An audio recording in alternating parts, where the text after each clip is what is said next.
আজকে আপনাদের সাথে খুব সুন্দর একটা গল্প আমি শেয়ার করব। তা গল্পটা আমি যেভাবে পেয়েছি ঠিক সেভাবেই আপনাদেরকে পড়ে শোনাচ্ছি। আমার বাবা একজন ইটালি প্রবাসী।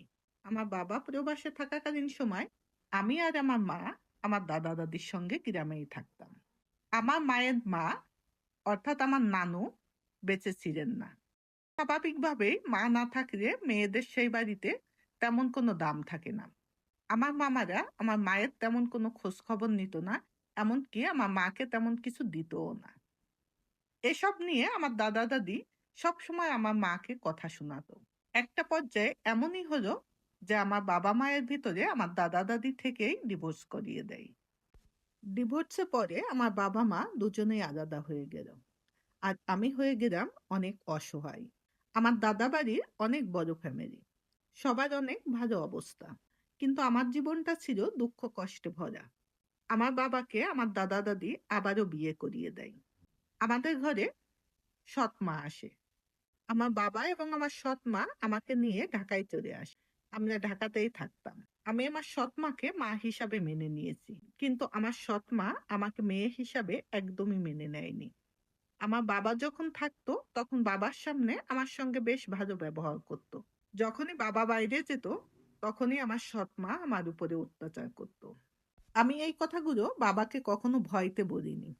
যদি এসব নিয়ে আবার আমার সৎ মার সঙ্গে অশান্তি হয়, আমাকে যদি আবার দূরে কোথাও পাঠিয়ে দেয়, সেই ভয়ে আমি আমার বাবাকে কিছুই জানাতাম না।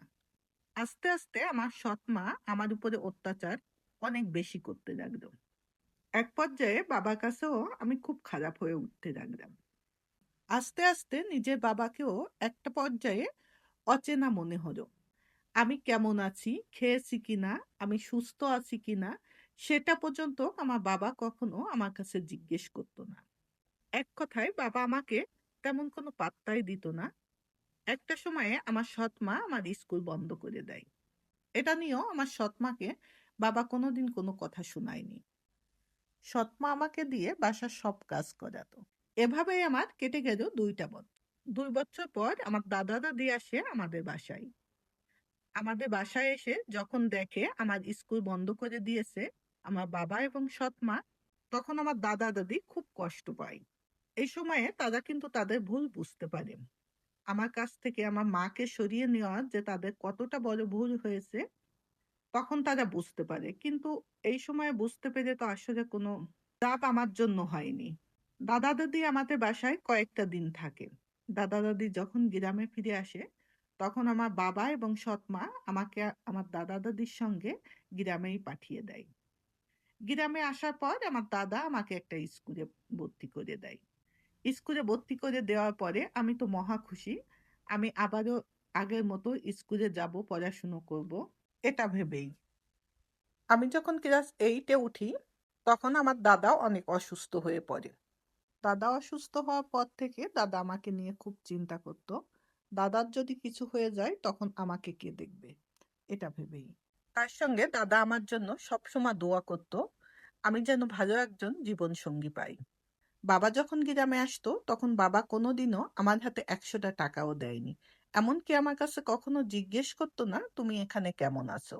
আমার বাবা তার বউ বাচ্চা নিয়ে অনেক ভালো ছিল। গ্রামের মানুষ কত কথা শোনাইছে এটা নিয়ে আমাকে। এইভাবে আরো 2 বছর কেটে গেল। আমার জন্য অনেক ভালো বিয়ের সম্বন্ধ আসতো। দেখতে অনেক সুন্দরী ছিলাম আমি। বাবা মায়ের ভেতরে ডিভোর্স হয়েছে এই কথা শুনলেই সবাই চলে যেত। এক পর্যায়ে সবার কাছে বোঝা হয়ে গেলাম আমি। বাবা তো কখনোই আমার খবর নেয় না। তাদের কি দায় পড়েছে আমার খবর নেয়া?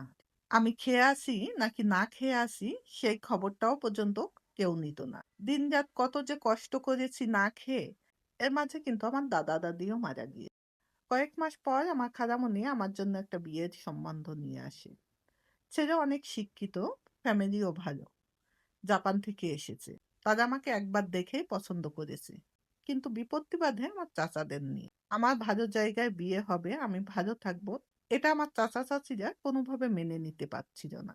তাই বিয়ের সম্বন্ধ ফিরিয়ে দেয়। আমার খালামণিকে এক পর্যায়ে অপমান করে তারা বাড়ি থেকে বের করে দেয়। আর কেউ যদি আমার বিয়ের কথা বলতো, আমার বাবার কথাটা ছিল এমন, আমি ওর কোনো দায়িত্ব নিতে পারবো না। এমনিতে আমার ২ মেয়ে নিয়ে আমি খুব ঝামেলার মধ্যেও আছি। তারপরে আমি ওর দায়িত্ব নেব কেন? একটা পর্যায়ে আমিও বুঝে গেলাম, আমার নিজের বলতে আর কেউ নেই। আমার নিজের সঙ্গে নিজেই যুদ্ধ করে আমাকে এভাবে বেঁচে থাকতে হবে। ২ মাস পর আমার এসএসসি পরীক্ষা। আমি পরীক্ষার প্রস্তুতি নিচ্ছিলাম। হঠাৎ একদিন স্কুলে যাওয়ার পথে ওই ছেলের সঙ্গে আমার দেখা হয়ে যায়। সে আমাকে দেখতে আসছিল। তখন আমি বললাম, "আমার তো দায়িত্ব নেওয়ার মতো বাবা-মা কেউ নেই।" তখন সে আমাকে বলল, "আমি তোমার দায়িত্ব নেব। তুমি শুধু পরীক্ষা দাও।" লোকটা প্রায়ই এসে আমার স্কুলের সামনে দাঁড়িয়ে থাকে। ২-১ মিনিট তার সঙ্গে কথাও হয়। এভাবে কেটে গেল বেশ কয়েকটা দিন। হঠাৎ একদিন দেখি সে আমার জন্য একটা ফোন নিয়ে এসেছে। সঙ্গে একটা সিম কার্ড। ১ম এ আমি ফোনটা নিতে রাজি হইনি। কিন্তু সে আমাকে অনেক বুঝালো, "যদি তুমি কোনো সমস্যায় পড়ো তাহলে আমার সঙ্গে যোগাযোগ করতে পারবা বা মাঝে মধ্যে তোমার সঙ্গে আমি একটু কথাও বলতে পারবো।" এক পর্যায়ে ফোনটা আমিও নিয়ে নিই। যে ঠিকই তো, আমার যদি কোনো সমস্যা হয় তাহলে আমি অন্তত কাউকে বলার মতো একটা ব্যবস্থা হলো। ফোনটা নিয়ে এসে আমি আমার খালামণিকে ফোন দিই এবং তাকে সব কথা জানাই। খালামণি সবকিছু শুনে বলে, "তুমি ছেলেটার সঙ্গে যোগাযোগ রেখো। দেখা যাক কি হয়।" এভাবে কেটে যায় বেশ কিছুদিন। আস্তে, আস্তে তার প্রতি আমার অন্যরকম একটা অনুভূতি হতে লাগলো। এর ভেতরে আমার পরীক্ষাও শেষ হয়।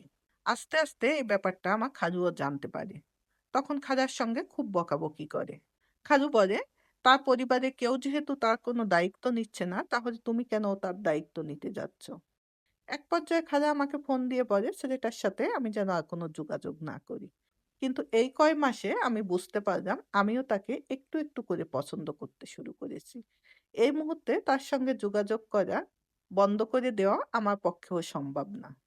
ব্যাপারটা আমি আমার মাকে জানাই। আমার মা শেষমেশ বলে, "তুমি আমার কাছে চলে আসো। আমি দেখছি কি করতে পারি।" আমার মায়ের ২য় বার যার সঙ্গে বিয়ে হয়েছে সেও আমার দায়িত্ব নিতে চায়। আমি এই সব কথাগুলো সেই ছেলেটাকে জানাই। সে আমাকে বুদ্ধি দেয়, "তুমি তোমার মায়ের কাছে যাও। আমরা সেখান থেকেই বিয়ে করব।" আমি আগে পিছু কিছু না ভেবেই এক কাপড়ে বাসা থেকে বেরিয়ে আমার মায়ের কাছে চলে যাই। ১১ বছর পর মাকে দেখছি। কি যে একটা শান্তি লাগছে মাকে দেখে। মায়ের ওখান থেকেই আমাদের বিয়ে হয়। বিয়ের ৩ মাস পর ছেলেটা আমাকে জাপানে নিয়ে আসে। আমি এখন জাপানেই আছি এবং খুব ভালো আছি।